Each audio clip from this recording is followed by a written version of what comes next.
El título de nuestro estudio de esta noche es Nuevos Dioses. Y el título de este estudio viene de un pasaje de las Escrituras que veremos un poco más adelante.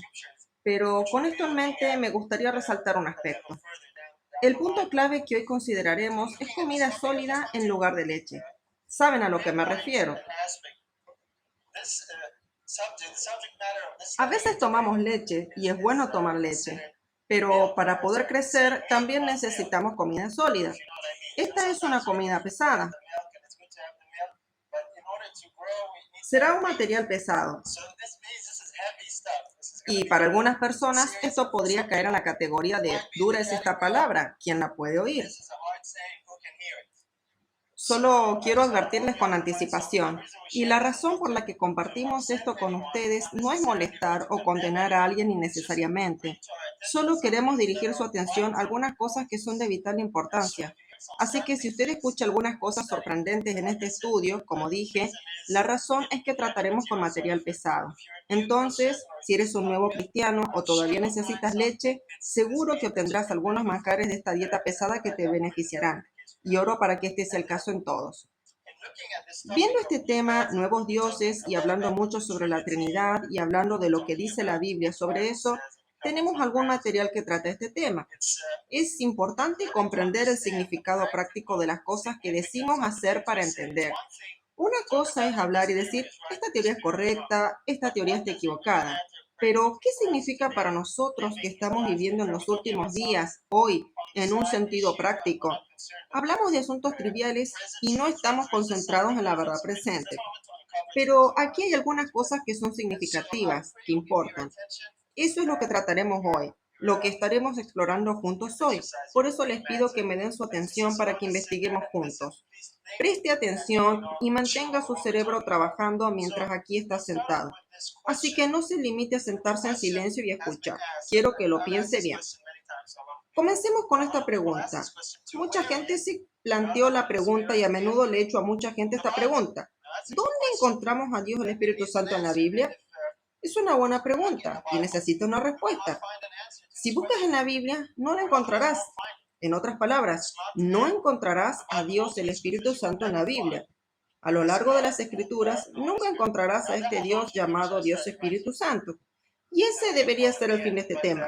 Terminaríamos aquí el tema y podríamos verlo como el final, pero no lo haremos. Quiero entrar un poco más en detalles porque a veces este engaño es un poco más complicado de descubrir. Cuando vemos esta exposición del Espíritu Santo, exponemos también un engaño importante que el enemigo ha impuesto a la mayoría de la gente, que tiene que ver con la cuestión del Espíritu Santo.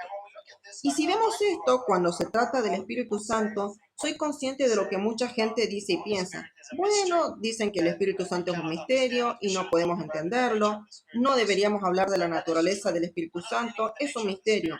Y es cierto, pero no nos preocupa en este estudio la naturaleza de este Espíritu. Estamos tratando la identidad del Espíritu Santo. Existe una diferencia entre naturaleza e identidad. No estamos tratando el qué y el cómo, sino que estamos tratando con el quién. Esa es la identidad. ¿Quién es este espíritu? Porque tendremos hoy muchos comentarios referentes a ese llamado Dios el Espíritu Santo. Y como dije, esto no está en la Biblia. Tomemos rápidamente un estudio bíblico y veamos qué revela la Biblia sobre el espíritu. Comenzaremos con Juan, capítulo 17 y versículo 11. Este estudio bíblico, con todos los versículos, es lo suficientemente corto como para que pueda hacerlo en minutos. Juan 17:11. Jesús dice, Padre Santo, a los que me has dado, guárdalos en tu nombre, para que sean uno, así como nosotros. Versículo muy simple. De esto aprendemos que el Padre es santo, ¿correcto? Este será un estudio bíblico muy simple. Acabamos de empezar y llegar al núcleo. Entonces, Dios el Padre Santo es muy simple. En otro versículo, en Juan 4, 23 y 24, Jesús hablando a la mujer junto al pozo, mas la hora viene y ahora es cuando los verdaderos adoradores adorarán al Padre en espíritu y en verdad, porque también el Padre tales adoradores busca que le adoren. Dios es espíritu y los que le adoran en espíritu y en verdad es necesario que adoren.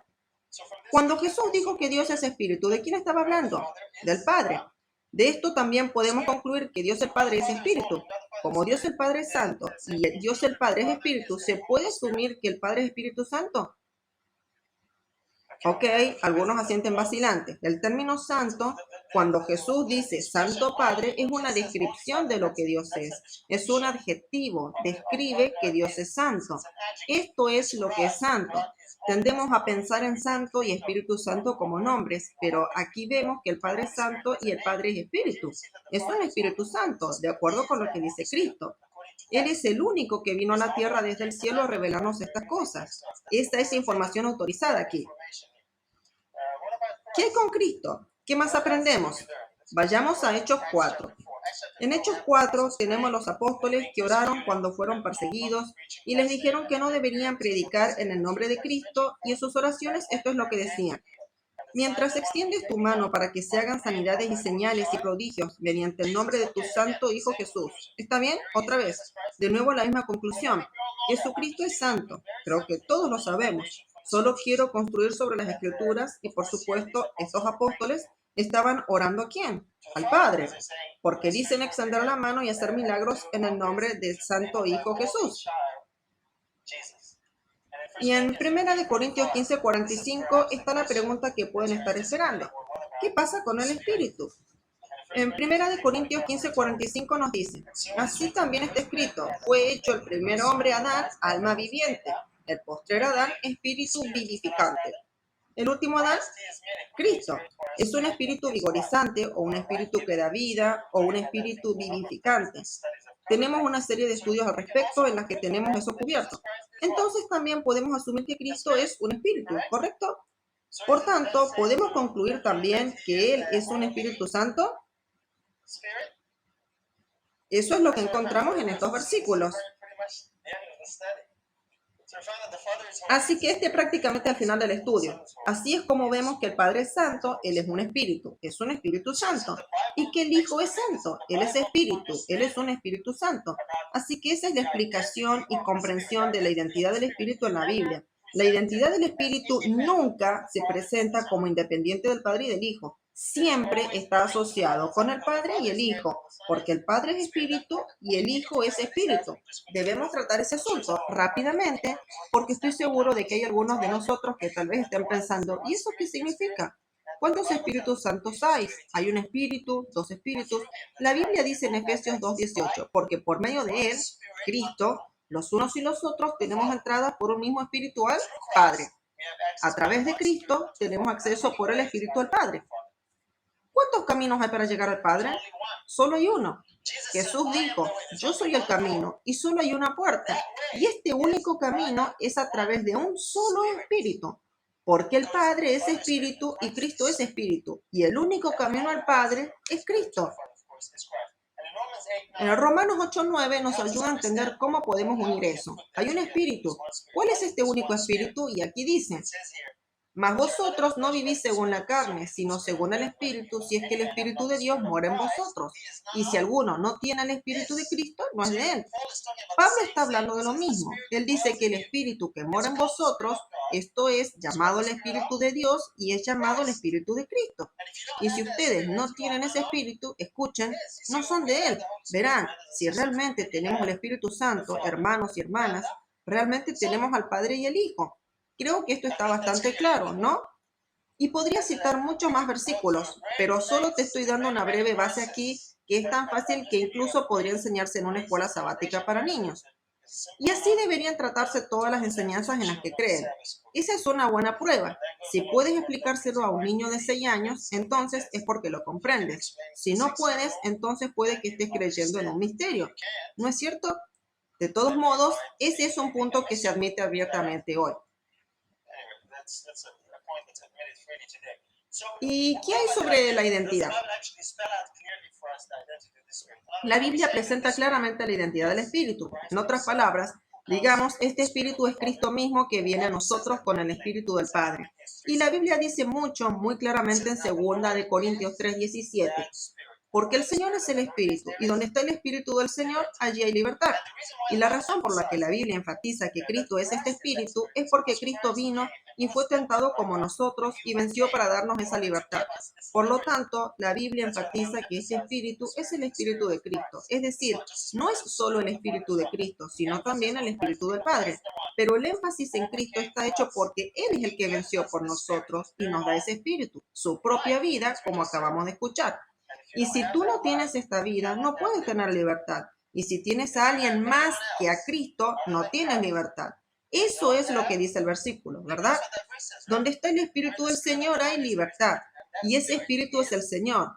¿Ven eso? El Padre y el Hijo son uno. Jesús dice, yo y mi Padre somos uno. Y luego la Biblia dice también, el que está conectado con el Señor es un espíritu con Él. Cuando estamos conectados con el Señor, nos convertimos en un solo espíritu con Él.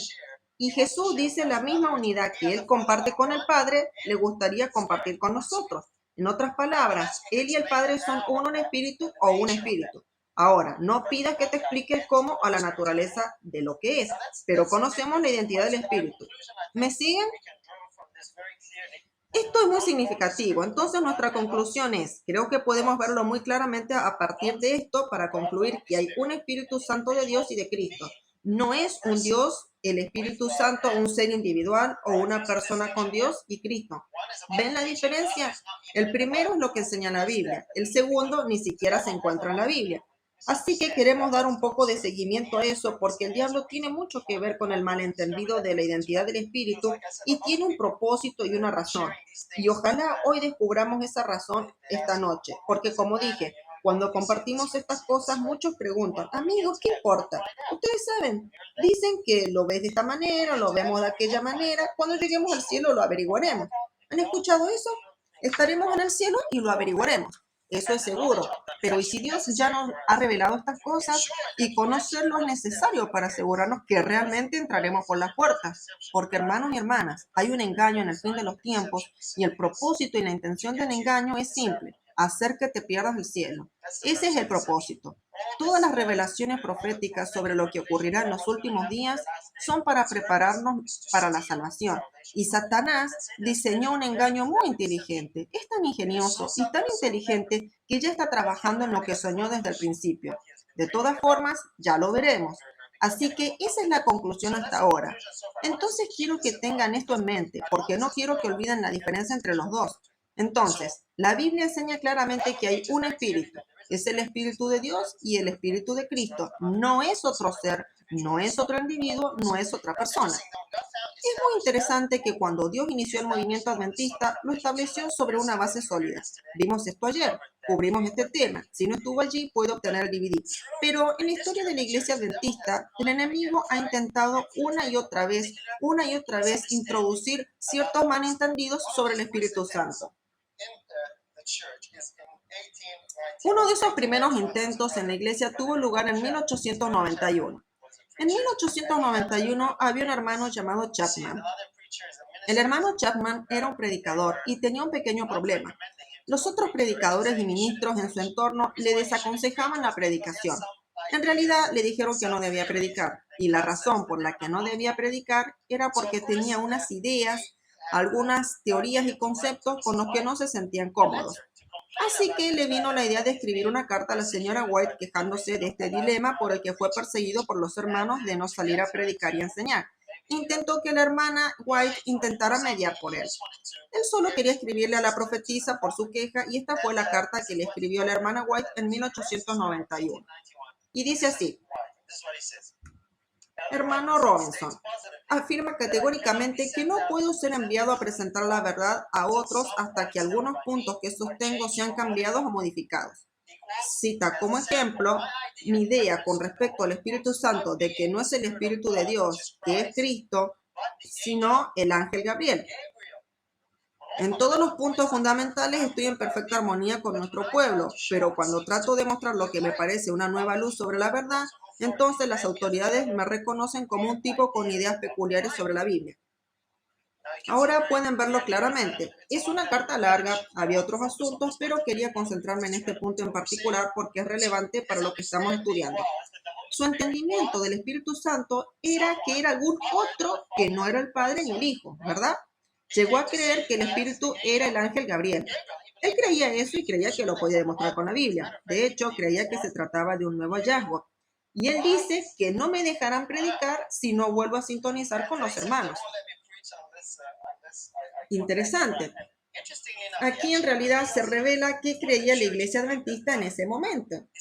Dice que ya no creo que el Espíritu Santo sea el Espíritu de Dios, el cual es Cristo, pero ahora cree en algo nuevo,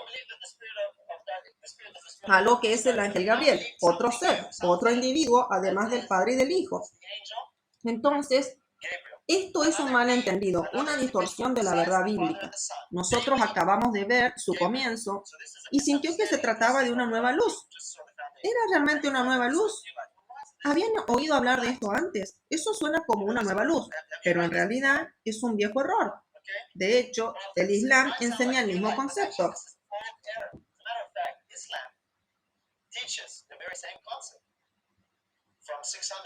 El Islam comenzó en el 610. El Islam considera al Espíritu Santo como un nombre diferente para el arcángel Gabriel.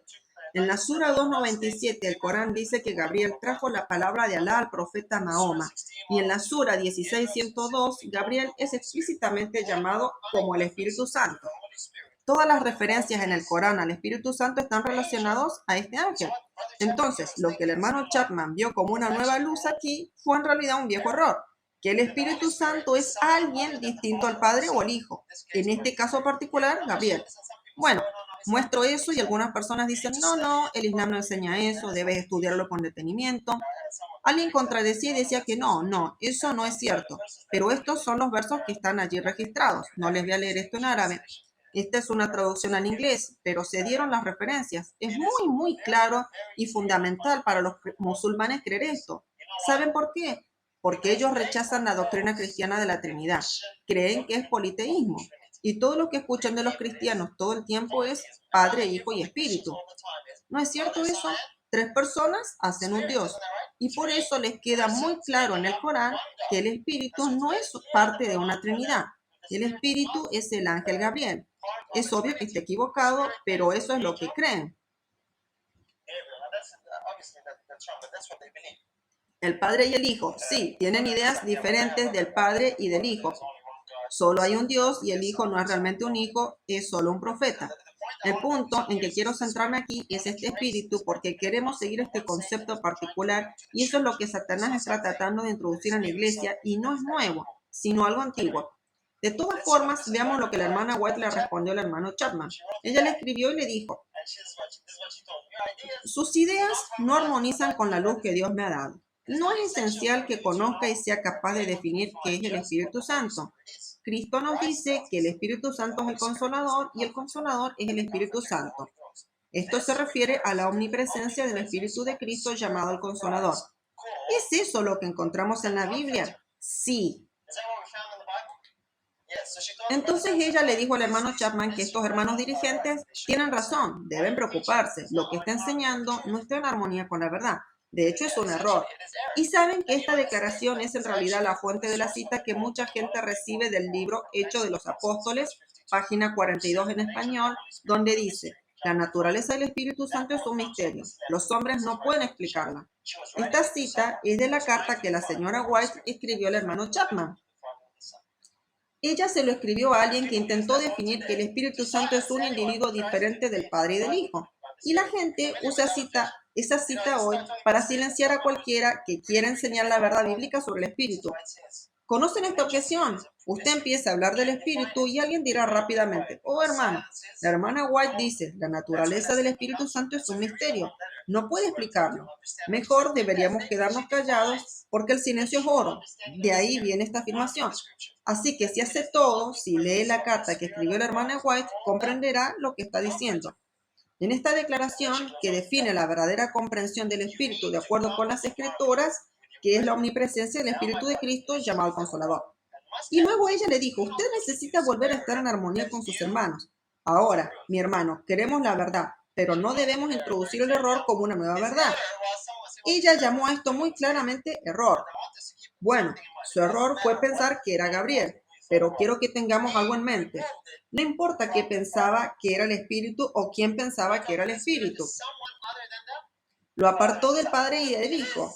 Pensó que el Espíritu era alguien diferente de ellos, Padre e Hijo. A quien se refiere a esto es de importancia secundaria. La clave aquí es esta. El Espíritu es alguien diferente. Ese es el punto para recordar, porque como veremos, el mismo problema volverá a ocurrir una y otra vez. Pero la hermana White le dio buenos consejos. Le dijo, tiene que estar en armonía con sus hermanos. Bueno, ¿qué enseñaban en aquel tiempo los hermanos acerca del Espíritu? Ya hemos visto lo que dice la Biblia. Vimos lo que le indicó en su carta a la hermana White, pero miren, veremos algunos ejemplos. Solo para estar seguros, porque este es el consejo que ella le dio. ¿Qué enseñaban los hermanos alrededor de 1891? Por ejemplo, aquí hay una cita de Uriah Smith del Boletín Diario de la Conferencia General. El Espíritu Santo es el Espíritu de Dios, es también el Espíritu de Cristo. ¿Es eso lo que encontramos en la Biblia? Está bien. Este es E.G. Waggoner, Cristo y su justicia. Aquí encontramos que el Espíritu Santo es tanto el Espíritu de Dios como el Espíritu de Cristo, la misma cosa. Bueno, E.G. Waggoner, cuando menciono a E.G. Waggoner, ¿en qué número piensan? 1888. ¿O en qué año? Porque fue uno de esos mensajeros en 1888. Entonces, este es un hombre que era usado por Dios en ese momento y su entendimiento estaba de acuerdo con las Escrituras. Vemos que la comprensión correcta sobre el Espíritu es la clave de la justicia por la fe. ¿Se dan cuenta? Ojalá vean esto al final del estudio, en caso de que aún no lo hayan reconocido. Tengo un par de personas, pero esta es la comprensión clave. Estos no son asuntos secundarios. Tampoco se trata de opiniones de algunos que lo ven de esta manera o aquella. Así que vamos, concéntrense en lo que es importante. Unos años después, en 1898, Loughborough, aprendemos de este lenguaje que cuando hablamos del Espíritu de Dios, en realidad estamos hablando de su presencia y poder. Muy claro. Y el consejo de la hermana White al hermano Chapman fue, escucha hermano, necesitas estar en armonía con tus hermanos. La presencia y el poder de Dios. ¿Es la presencia y el poder de Dios alguien diferente de él mismo? No. La respuesta correcta es no. Obviamente no. ¿Y cómo se le ocurrió a Loughborough la idea de que el Espíritu es la presencia y el poder de Dios? Es de la Biblia. Y no solo eso, el Espíritu de profecía lo confirma también. El mismo año en que la hermana White escribió esta carta a Chapman, en 1891, el Divino Espíritu que el Salvador prometió enviar al mundo es la presencia y el poder de Dios. ¿No está claro? Dijo que esto se refiere a la omnipresencia del Espíritu de Cristo llamado el Consolador. Es la presencia y el poder de Dios. No es alguien más. No es otra persona además de Dios. No es otro ser. No es otro individuo. Es la presencia y el poder de Dios. Entonces, cuando Dios nos da su Espíritu, ¿significa que Él mismo está en nosotros o es alguien más? Es el mismo. El Espíritu es su presencia y su poder. Y no es alguien más que Él. Tiene que ser el mismo. Y eso es exactamente lo que nos dicen.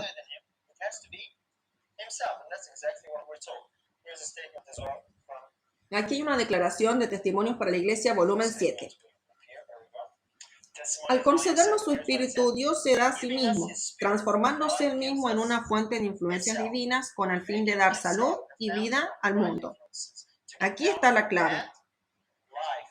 Cuando Dios se da a sí mismo, realmente nos da su propia vida. Por lo tanto, no puede ser alguien más. Y si entiendes o empiezas a enseñar que es alguien más, entonces te desconectas de esa vida.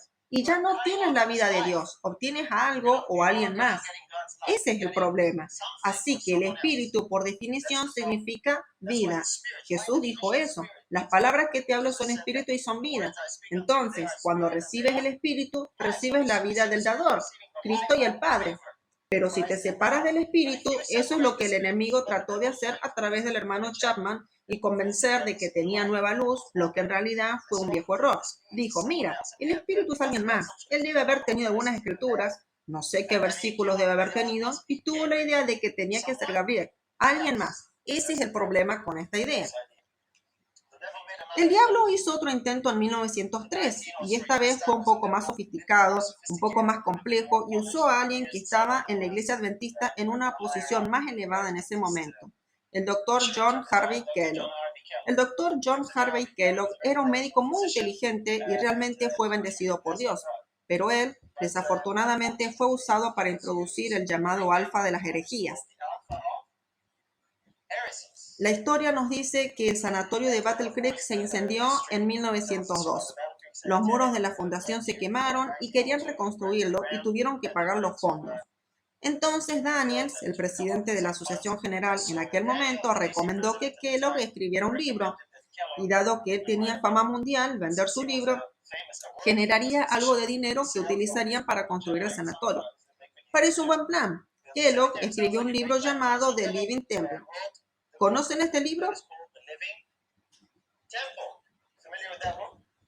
Y con este libro comenzaron los problemas, porque incorporó parte de la teología que él aceptaba y en la que él creía. Y Daniels le advirtió que no incluyera esas cosas en el libro. Quería que el libro fuera puramente de fisiología, un libro de medicina. Pero Kellogg no pudo evitarlo. Él puso algunas ideas allí y la hermana White tuvo mucho que decir sobre el libro. De todos modos, lo veremos en un minuto. Pero un día Daniels tuvo una conversación con Kellogg y por las cosas que supo y escuchó de Kellogg, lo alarmaron tanto que decidió escribir una preocupante carta a Willie White, el hijo de la hermana White. Y esa es la carta que veremos aquí. Esto es lo que le preocupó a Daniels en ese momento. Esta carta fue escrita en 1903 y Daniels le cuenta la conversación que tuvo con Kellogg a White. Dice: Kellogg ha llegado a creer en la Trinidad. Eso significa que no creía eso antes, ¿verdad? Porque la iglesia en ese entonces no creía en ese concepto en absoluto. Él me dijo, ahora creía en Dios el Padre, Dios el Hijo, Dios el Espíritu Santo. Yo solo quiero concentrarme en el Espíritu. Creía en Dios el Espíritu Santo y su opinión era que Dios, el Espíritu Santo, que llena todo el espacio y llena a todos los seres vivos. Él dijo que si hubiera creído eso antes de escribir el libro, podría haber expresado sus puntos de vista sin dar la impresión equivocada que ahora transmite el libro. Interesante. Kellogg llegó a creer en Dios el Espíritu Santo, un individuo junto al Padre y al Hijo, no el ángel Gabriel. Él es ahora un Dios por derecho propio. El mismo problema, solo un poco de variación. ¿Ven eso? El mismo elemento que tenía Chapman. Y creyó que este Dios, el Espíritu Santo, estaba en todas partes, llenando todo el espacio y todo ser viviente. Bueno, la hermana White dijo más tarde en una serie de declaraciones que Kellogg estaba empezando a enseñar lo que ella llamó ideas panteístas. El panteísmo es pan, lo es todo, y teos es Dios. Es la creencia de que Dios es todo o está en todos. Hay variaciones sobre el panteísmo, pero en esencia Dios está en todo. Y eso es lo que él llegó a creer. Y el Dios en el que vino a creer como en todo ser viviente era el Dios que llamaba como Dios, el Espíritu Santo. Un individuo, una persona que no es ni el Padre ni el Hijo. Una persona independiente que se llama Dios Espíritu Santo. ¿Me siguen? Tal vez lo repita y esto sea muy elemental, pero realmente quiero que comprendan el punto.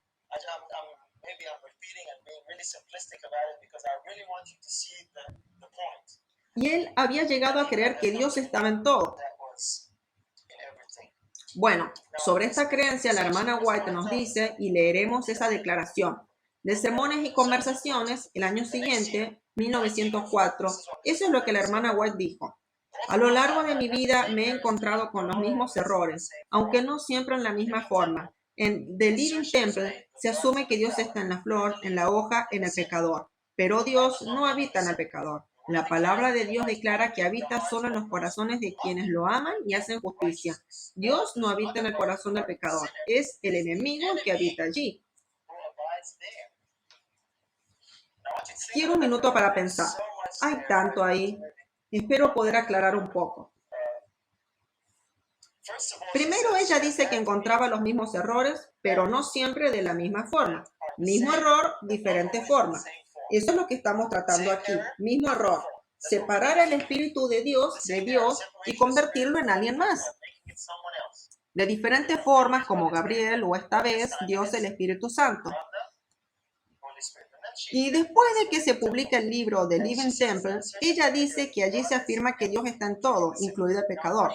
Bueno, según Kellogg, ¿cuál era el Dios en el que él creía que estaba en todas partes?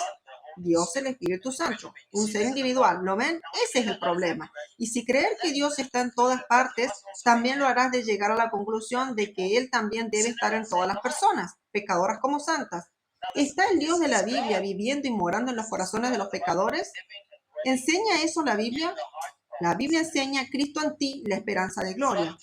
¿Eso se aplica a cierto grupo de personas o es para toda la humanidad? Es una promesa dada para todos, pero solo los que creen la recibirán, ¿correcto? Y la hermana White lo puso aquí muy claramente. Ella dice que Dios no habita en el corazón del pecador. De hecho, ¿quién está ahí? Satanás. Aquí Kellogg dijo que Dios el Espíritu Santo está en todas partes, incluidos los pecadores. La hermana White dijo que no. Dios no está en todas partes, no está en el pecador. El que está en el pecador es en realidad Satanás. Entonces, puedes sacar una conclusión muy sólida aquí, pero no lo mostraremos aquí. Eso vendrá un poco más tarde. Pero pueden ver a dónde va. Aquí hay un problema. Lo que Kellogg estaba presentando era una máscara para Satanás. Y la hermana White lo señaló muy claramente. Pero sigamos adelante y veamos cómo esto se vuelve más claro. Estas ideas panteístas que predicó Kellogg no eran sus ideas. Las ideas panteístas que ven a Dios en la naturaleza son dirigidas por ¿quién? Lucifer, el ángel caído. Esa es la fuente de todas estas ideas. Kellogg no tenía nada nuevo, su inspiración era realmente Lucifer. Y Lucifer retorció la mente de Kellogg, en particular su entendimiento de Dios y en particular del Espíritu de Dios, y le hizo escribir este libro también. Y alabado sea el Señor. Si no hubiera sido por el espíritu de profecía, hermanos, eso habría barrido a la iglesia en ese momento. ¿Se dan cuenta? Si miran la historia, si investigan y estudian la historia de la iglesia en ese periodo, si no hubiera sido por la hermana White, esta creencia había abarcado a toda la iglesia. De hecho, se fueron la mayoría de los profesionales de la salud y trabajadores de misiones médicas con Kellogg. Muchos de ellos. Entonces, la fuente de estas ideas es Lucifer. Ese era el deseo de él y lo siguió intentando una y otra vez. Veamos otro aspecto una vez más. Kellogg no tenía nada nuevo. Lo que él vio como nueva luz era un viejo error. Este es un hombre llamado Ignacio de Loyola. Él fue el fundador de la Orden Jesuita, que es la Compañía de Jesús, en 1534. Por supuesto, la Orden de los Jesuitas fue fundada en respuesta a la Reforma. Es la contrarreforma que Roma desarrolló y ha permanecido así hasta hoy. En cualquier caso, no entraremos en demasiados detalles, pero este hombre, Ignacio de Loyola, escribió un libro, y su libro se llama Ejercicios Espirituales. Es un manual.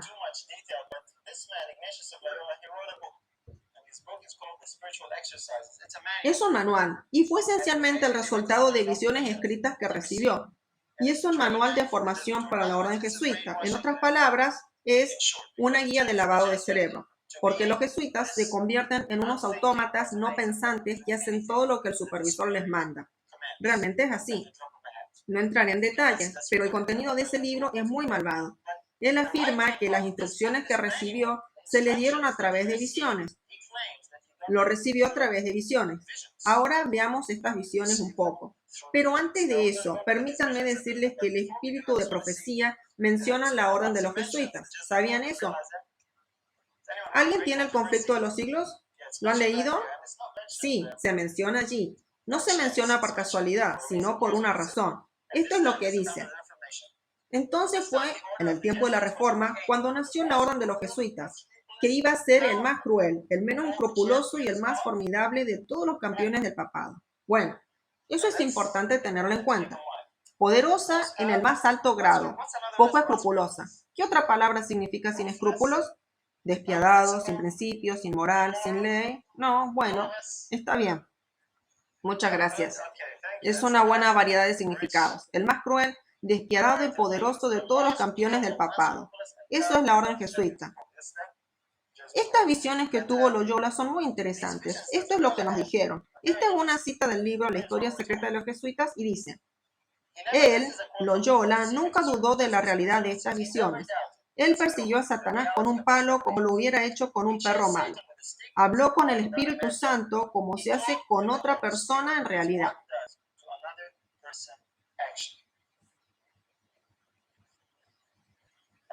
Quiero pensar en esto. Aquí está Loyola. Recibió sus visiones en una cueva y tuvo todo tipo de visiones y a veces entraba en visiones o en trance, fuera lo que fuera, y mientras lo hacía meditaba sobre la Trinidad. Él hizo esto. y tuvo todas estas visiones y se le aparecieron cosas. Es interesante que debido a su comprensión, su creencia y su teología, que estas visiones llegaron a un punto en que él hablaba o creía que estaba hablando con el Espíritu Santo como una persona, así como alguien le habla a otra persona. Entonces, en realidad, él no habló con Cristo, no habló con el Padre, él habló con este Espíritu. Y en su teología es Dios, el Espíritu Santo, alguien al lado del Padre y del Hijo. Esto fue años y años, incluso antes de que Kellogg naciera. Ahora, no creo que tenga que preguntar, ¿quién piensan que puso todas estas cosas en la mente de este pobre hombre? Me parece interesante cómo Satanás se le acerca, lo persigue y luego regresa en una forma diferente, ¿correcto? ¿Y en qué forma vino a él? Como el Espíritu Santo. Y lo convenció de que estaba hablando con el Espíritu Santo como una persona habla con otra. Interesante lo que Satanás está haciendo. Esto es lo que alguien verdaderamente inspirado dijo sobre cómo ocurre la inspiración del Espíritu. Noten aquí lo que dice la hermana White. Describe una escena interesante. Ella dice, toda la habitación parecía estar llena de la atmósfera del cielo. Una presencia santa, sagrada, parecía estar en mi habitación. Dejé mi pluma y estaba en una actitud de espera para ver lo que el Espíritu me diría. No vi a ninguna persona, no escuché ninguna voz audible, pero un observador celestial parecía estar cerca de mí. Sentí que estaba en presencia de Jesús. Así es como nosotros nos referimos al espíritu de profecía, el cual es el testimonio de Jesús. Y eso es lo que hace su espíritu. Aquí no hay otro más. Dice, sentí una presencia en mi habitación como muchas veces antes y perdí toda la memoria de lo que se trataba. Perdí todo recuerdo de lo que estaba haciendo. Parecía estar en presencia de Jesús. Me estaba comunicando aquello en lo que iba a ser instruida. No se dijo una palabra audible a mi oído, sino a mi mente. Está bien. Ahora, es interesante porque espero que puedan ver cómo se desarrolla el cuadro. Satanás tiene un plan, el plan de crear confusión sobre un tema particular sobre Dios y es el espíritu. Un par de veces intentó introducirlo a nuestra iglesia también, pero fue frustrado. Elena de White le escribió a Chapman para que él no continuara haciéndolo. Luego vino Kellogg y fue mucho más peligroso y más sofisticado. Pero esto también se ha contrarrestado y no sucedió. Y encontramos que en ambos casos no era nada nuevo, estaba ahí de antes. Nosotros vimos esto en el Islam, en la orden de los jesuitas, pero echemos un vistazo más de cerca a cómo están las cosas hoy. Así es como está trabajando el diablo hoy. Este es el movimiento pentecostal popular de hoy y los famosos televangelistas. Bueno, no voy a entrar en detalles, pero creo que ustedes saben que estas personas en estos días ponen mucho énfasis en lo que es llamado el poder del espíritu, ¿correcto? Y hay todas estas actividades y cosas que suceden en la iglesia. Personas saltando, gente rodando por el suelo, gente haciendo todo tipo de cosas extrañas. Y todas estas cosas se atribuyen ¿a quién? Al Espíritu Santo, ¿verdad? Eso es lo que ellos dicen. Encontramos cosas como hablar en lenguas. Incluso esta iglesia, y que en realidad es el título de un artículo, ríete en tu camino a la salvación. Estas personas creen que cuando ven el poder del Espíritu simplemente ruedan por el suelo y se ríen incontrolablemente en la iglesia y creen que este es el poder del Espíritu. Ahora, díganme, ¿quién creen que está engañando a estas personas y proporcionándole las cosas grotescas que hacen? Satanás. ¿Y qué se oculta frente a ellos? Ellos no creen que es Satanás, creen que es el Espíritu Santo. Y en muchos casos, algunos de ellos creen todo tipo de ideas diferentes. Es difícil saber lo que los pentecostales creen, pero la mayoría de ellos cree que el Espíritu es alguien que está sentado al lado del Padre y del Hijo. De hecho, muchas veces oran al Espíritu porque quieren tanto tener ese poder. Algunas personas que no pueden hablar en lenguas, por ejemplo, y realmente oran fervientemente. Pobres personas que están engañadas y oran fervientemente y comienzan a orar al Espíritu Santo para recibir ese don o lo que sea, ya sean lenguas o lo que sea, y todo tipo de actividades extrañas. Esto no tiene nada que ver con el Espíritu Santo al que se refiere la Biblia. Y realmente esta es la obra del enemigo. No solo eso, aquí hay otro ejemplo para esto.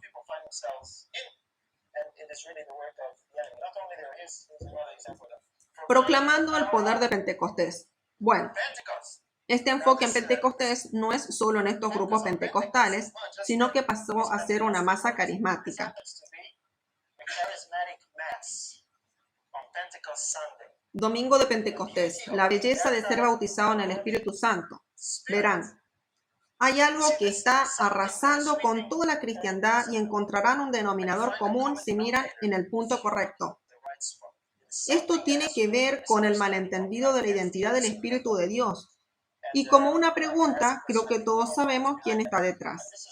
Este es el sitio web de donde proviene el flyer, la Renovación Carismática Católica.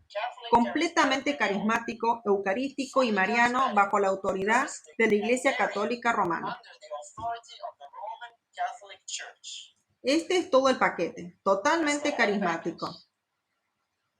El foco está, por supuesto, en el poder del Espíritu, el carisma del Espíritu, los dones del Espíritu de los bautizados en el Espíritu y la creencia en la mente de estas personas de que este Espíritu no es el Padre, este Espíritu no es el Hijo, este Espíritu es alguien más, llamado Dios el Espíritu Santo. Y aquí hay otro ejemplo. Por supuesto, esto es el sitio web de algunos jesuitas, hijos de Loyola. Hijos espirituales de Loyola. Devoción de San Ignacio a la Santísima Trinidad. Él meditaría en eso. Eso inspiró muchas de estas cosas. En efecto, se dice que se le apareció la Trinidad, no sé cómo, no me preguntan. Él no lo explica, pero por eso dice que tiene estas visiones. Y toda esta gente aquí, todos estos contribuyentes son todos de la Sociedad de Jesús. ¿Saben qué es la Sociedad de Jesús al final de su nombre? Sociedad de Jesús o jesuitas. Estos son sacerdotes jesuitas. Y así es la conclusión de uno de ellos después de escribir este artículo. Dice, el año pasado les di una charla a las personas mayores sobre la relación con Dios y los animo a orar con cada una de las personas divinas individualmente. Con el que tuvieron más problemas es con el Espíritu Santo. Sorpresa. Hay algo en la mente humana que le resulta difícil e imposible ponerse en contacto con alguien a quien las escrituras no presentan como un individuo. Lo que está diciendo aquí es fuerte. Y estos son católicos. Estas son personas honestas compartiendo.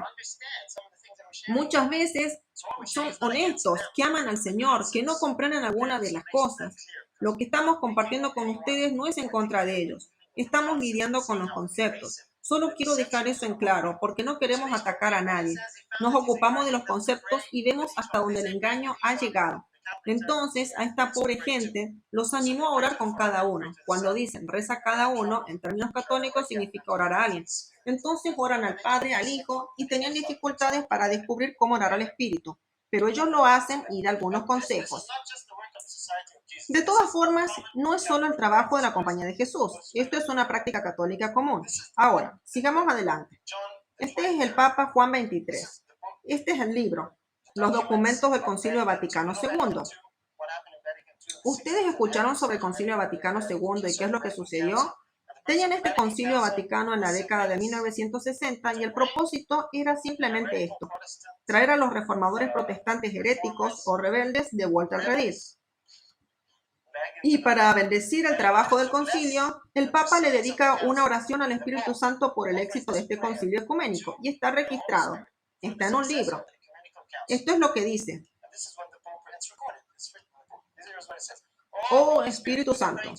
¿A quién le reza? No le reza al Padre, no le reza al Hijo, porque esa es su teología. Porque ellos dicen que la persona del Padre es una persona, la persona del Hijo es otra y la persona del Espíritu es otra.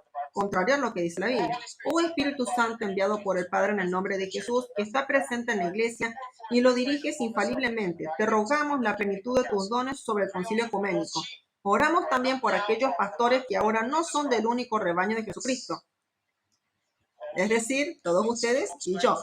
Entonces el Papa reza por nosotros. ¿Y qué dice su oración? Para que incluso mientras se glorían en el nombre del cristiano, puedan por fin llegar a la unidad bajo el gobierno del único pastor. Amén. Este es el Concilio Vaticano que fue en el año 62 o muy cerca. Sí, interesante. Entonces, aquí el Papa está rezando para que estas ovejas perdidas estén bajo el gobierno ¿de quién? Del único pastor. ¿Quién es el único pastor? El mismo. Bueno, cuando rezan, ¿a quién está detrás de este sistema? ¿Me pueden decir? ¿Pueden decirlo ustedes? No yo. Está bien. ¿Quién piensan que responderá esta oración? Entonces piensan que rezan a Dios en el cielo, algunos de ellos lo conocen mejor y la forma en que Satanás cubrió sus huellas es esconderse detrás del título, el Espíritu Santo, alguien separado del Padre y del Hijo. Les digo que Satanás ha estado muy ocupado para responder a esta oración.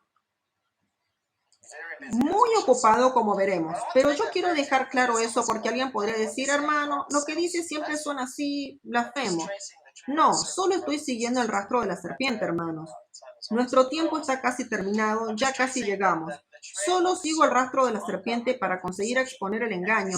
Y el engaño es tan asombrosamente inteligente que la gente lo ve y dice, eso suena a blasfemia, suena como una blasfemia. Por eso tenemos que ver lo que la Biblia tiene para decir. Por eso tenemos el fundamento bíblico visto muy claramente. Y después de ver la base bíblica podemos seguir el rastro de la serpiente. Queremos seguir exponiéndolo completamente porque estas personas no profesan que adoran al diablo. Son cristianos profesos, son católicos, ¿correcto? Podemos conocer mejor como resultado de nuestro conocimiento de la profecía. Sin embargo, esa es la imagen que representan.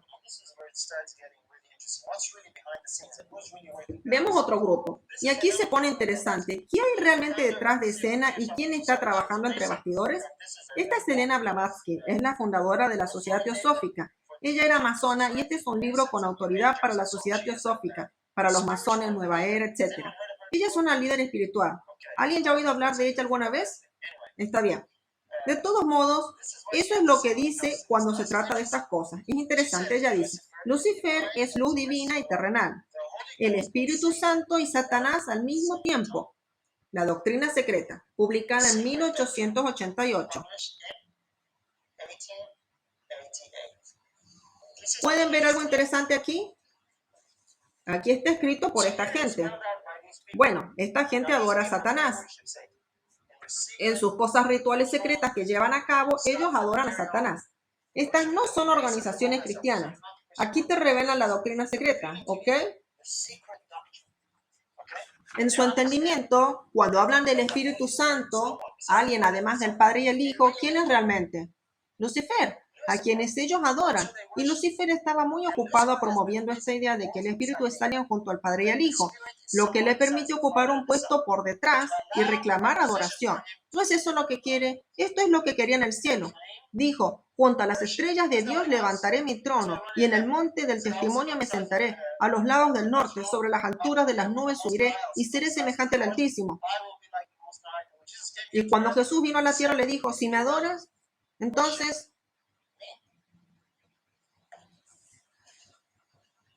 el espíritu de profecía dice algo sobre la teosofía. Interesante. Dijo algo sobre los jesuitas. Veamos si dijo algo sobre la teosofía. Dice, aquí está, que el mundo entra en el espiritismo, en la teosofía, en el panteísmo, si así lo desean. Todo está en un paquete aquí. ¿Quién trajo el panteísmo a la iglesia? Kellogg. ¿Quién enseñó que el Espíritu Santo es un ser diferente al Padre y al Hijo, llamado Dios Espíritu Santo? Vimos de aquellos que fundaron la teosofía que el Espíritu Santo es en realidad nadie más que Lucifer. Y la hermana Watt lo resume todo. ¿No creen que ella tenía alguna idea de estas cosas? Más de lo que pensamos. Si lo desean, que el mundo entre en el espiritismo, en la teosofía, en el panteísmo. No debemos tener nada que ver con esta rama engañosa de la obra de Satanás. Los agradables sentimientos del panteísmo conducirán a muchas almas por caminos prohibidos. Hermanos, la enseñanza de hoy sobre el Espíritu Santo es panteísta. Es la creencia de que este Dios, este ser individual, llamado Dios el Espíritu Santo, está en todas partes. Y le pregunta a la gente, ¿dónde está el Espíritu de Dios? Bueno, el Espíritu de Dios está en todas partes, en su mente. El Espíritu de Dios es alguien, un ser individual, que tiene su propia mente y su propia inteligencia y está en todas partes, no la presencia y el poder de Dios que se sienta en el trono como lo vemos en la Biblia. Y aquí hay otro ejemplo, Dot Magis, el blog de Ignatian Spirituality. ¿Y qué es lo que dice?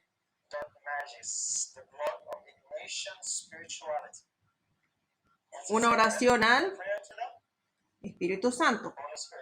Hay toda una oración que puedes ofrecer al Espíritu Santo con el entendimiento y la teología que hemos visto. Viendo estas conexiones, ¿pueden ver el desarrollo de algo? Allí ha tomado lugar un engaño muy, muy grave. Ahora venimos a este. Este es un libro publicado por la Iglesia Adventista y eso es lo que dice este libro. Se trata de la Trinidad y esto es lo que dice. La unidad de la naturaleza y el carácter de tres personas de la deidad plantea la muy útil cuestión de la oración, la alabanza y la oración. Pero, ¿qué hay de la oración directa al Espíritu Santo? Si bien no tenemos un ejemplo claro del Espíritu en las Escrituras, hacerlo tiene, en principio, algún apoyo bíblico implícito. Solo parece lógico que el pueblo de Dios pueda orar y adorar directamente al Espíritu Santo. Dios tenga misericordia. ¿Están viendo algo peligroso aquí? Eso es exactamente lo mismo que hicieron en Roma los jesuitas, y nada menos que el propio Papa. Ahora recibimos esta recomendación dada por los líderes espirituales de la Iglesia Adventista al pueblo de Dios. No sé cómo puedo expresarlo. Esto es tan grave. Lo dicen ahí mismo, en la cita, y dicen, mira, no hay ninguna instrucción bíblica al respecto, no hay ningún ejemplo bíblico del cual podamos saber que se enseña esto, pero pensamos que es lógico y razonable orar y adorar al Espíritu Santo. Un ser individual o una persona al lado del Padre y del Hijo.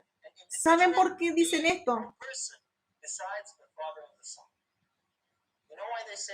Porque tienen este concepto que se basa en la portada del libro.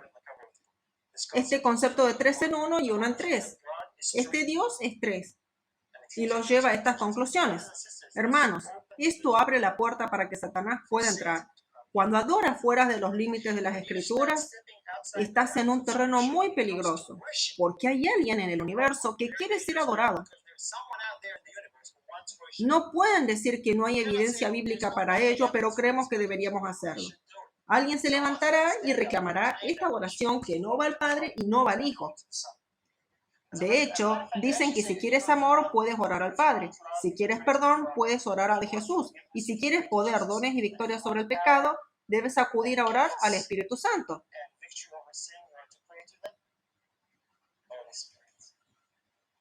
Este no es el único lugar donde lo dicen. También hay otras publicaciones. En Australia tenemos Things of the Times recomendándolo a la gente.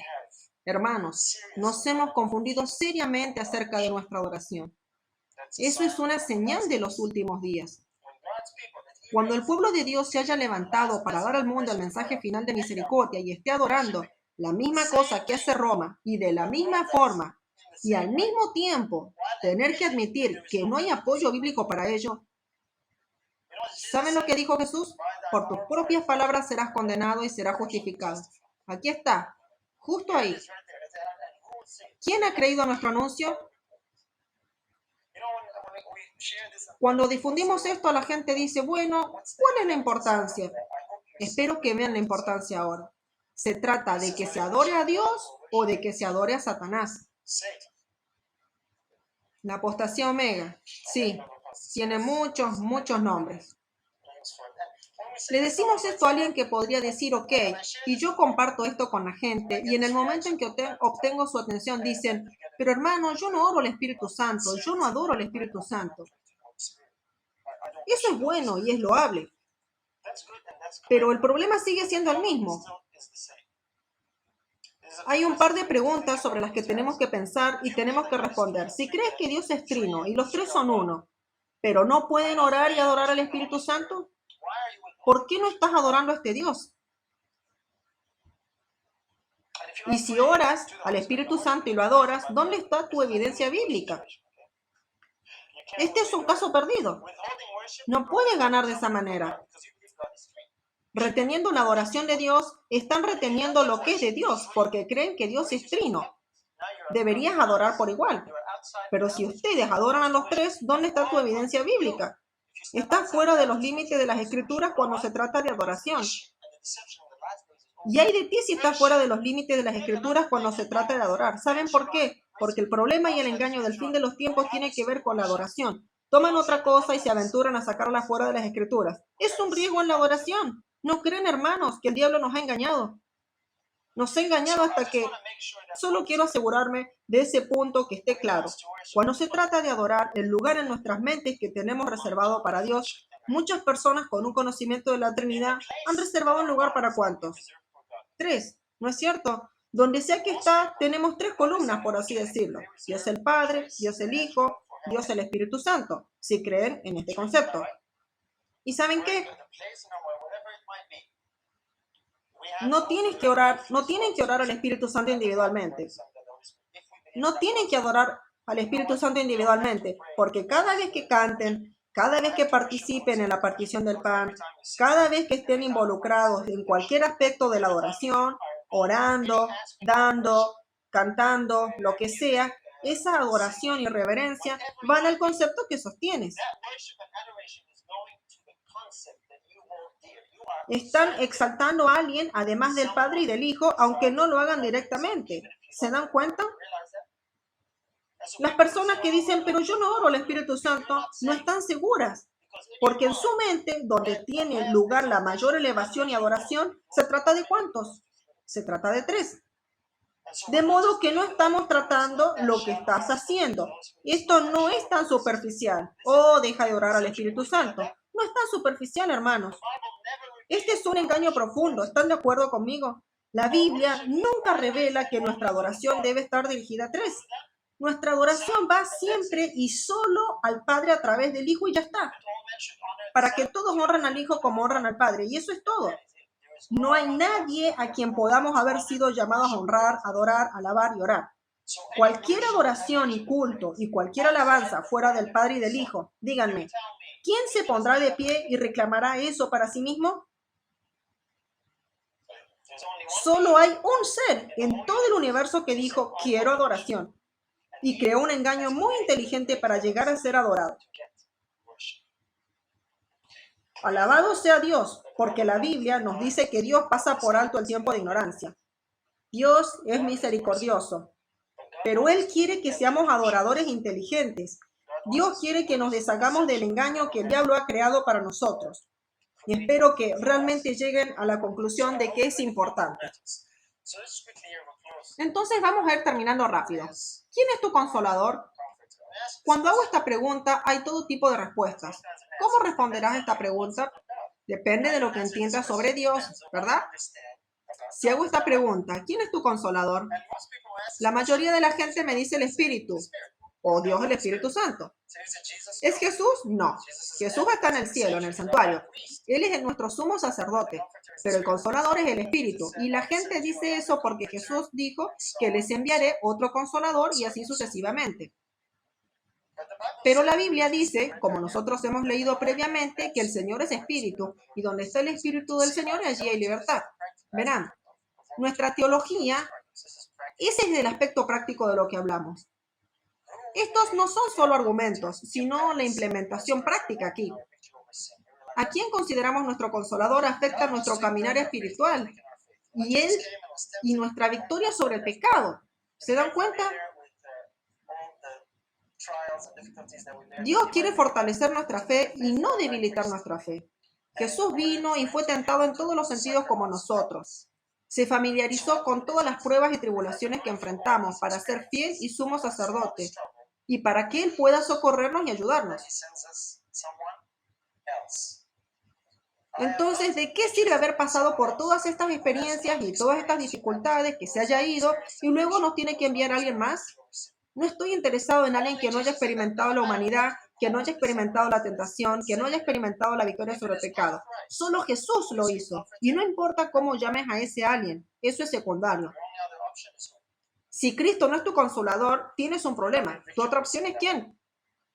No tienes la victoria sobre el pecado de esa manera. Definitivamente no tienes una victoria sobre el pecado de esa forma. La única forma de vencer el pecado es cuando Cristo mismo vive en ti como un consolador. ¿Saben qué significa consolador? Ayudante. ¿Ayudante para hacer qué? Para vencer el pecado. Ese es el punto, que vino y fue tentado. No tiene ningún sentido que a través de todos esos esfuerzos pasó 33 años de agonía y lágrimas y sangre y muerte y luego se va y me da otro ayudante. ¿Por qué no nos dio otro ayudante desde el principio? ¿Cuál es el objetivo de que haya venido, de todo lo que experimentó y demás? Él es el único ayudante y eso nos dice la Biblia y es confirmado por el Espíritu de profecía. El Salvador es nuestro consolador. Esto ha sido demostrado. Amén. ¿Lo han comprobado por ustedes mismos? Esa es la pregunta. Cuando por fe miramos a Jesús, nuestra fe penetra las sombras y adoramos a Dios por su maravilloso amor al darnos a Jesús, el Consolador. Esto es nuevo para algunas personas. Verán, nuestro entendimiento determina cómo respondemos a esta pregunta. ¿Quién es tu Consolador? ¿Es Jesús o es alguien más? En vista de esto, no pueden entender que cuando Jesús dijo que enviaría el Consolador, Él hablara de alguien más. Esto es imposible, porque eso no ofrece mucho consuelo. Por eso les dijo a sus discípulos, no os dejaré huérfanos, vendré a vosotros. ¿Creen eso? Él dijo eso, que es lo mismo que dijo cuando dijo que enviaría otro Consolador. La gente se aferra a esa declaración y dice, es otro Consolador, debe ser alguien más, para probar que hay tres.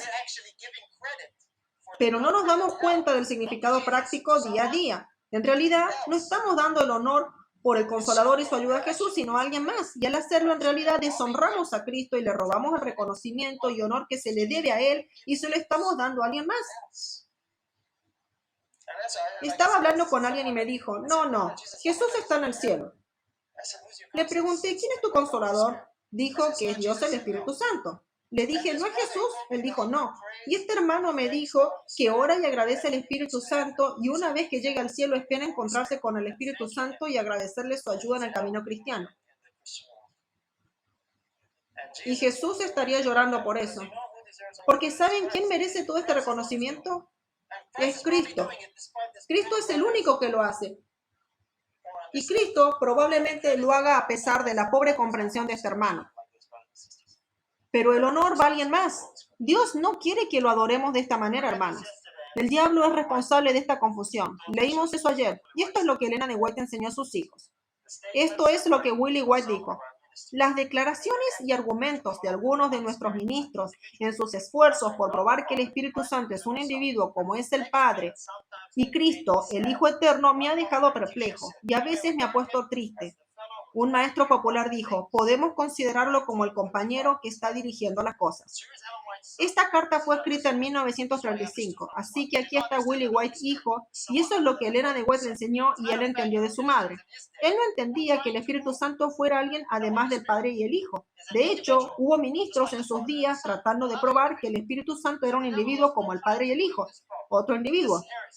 El diablo todavía estaba tratando de traer este problema, esta herejía dentro de la iglesia adventista. Lo intentó a través del hermano Chapman, a través de Kellogg. Y aquí está Willie White diciendo, escucho a los predicadores enseñar esto. Y cuando los pastores intentaron hacer esto, me ha dejado perplejo y a veces me ha puesto triste. Y los ministros lo hacen hasta el día de hoy. La mayoría de los ministros en estas iglesias todavía hacen esto. Algunos de ellos no entienden lo que hacen. ¿Se dan cuenta? Algunos de ellos no entienden lo que aquí se comparte. Por eso lo compartimos. Como pueden ver, hermanos, el diablo ha estado ocupado durante mucho tiempo atacando al pueblo de Dios. Y dormimos profundamente. Y es hora de que nos despertemos. Ya es tarde. Cristo quiere brillar a través de nosotros. Y Él merece el reconocimiento y no alguien más. Y Él quiere que seamos adoradores inteligentes de Él. Cuando revelamos a Cristo, eso es lo que revelamos. No estamos revelando a alguien más. No importa cómo podría llamarse o qué nombre podría tener. Vamos a cerrar con una visión. En 1891, el diablo trató de introducir este engaño, de nuevo en el año 1903. En 1928, Leroy Fromm con el libro La venida del Consolador. Y lo tenemos disponible en 2002. Y por supuesto, estas cosas no eran nuevas. Han estado allí desde antes. ¿Cuál es el denominador común entre todos estos tiempos y personas y conceptos que se muestran aquí? El denominador común entre todos es interesante. El denominador común entre el ministro adventista, el médico adventista, los adventistas historiadores, los adventistas teólogos de hoy, el Islam, Roma y la orden jesuita, y la teosofía de la nueva era y los creyentes en el panteísmo.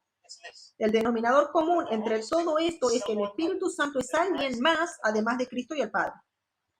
Algunos dicen que es Gabriel, otros dicen que es Dios el Espíritu Santo, sea lo que sea. Hay un común denominador. ¿No es asombroso? El mismo error, diferente forma. Hemos sido advertidos. Este es el trabajo del diablo. Claro, aquí se evitó también, se había frustrado aquí, pero entonces los pioneros y Elena de White estaban muertos, lo que causó algunos problemas. Pero hoy, en 2013, es el estándar general de creencia de la mayoría. Tanto es así que cuando te levantas para hablar sobre el tema o para hacer alguna objeción, eres llamado hereje, alborotador de Israel y agente de Satanás. ¿Están familiarizados con estas acusaciones?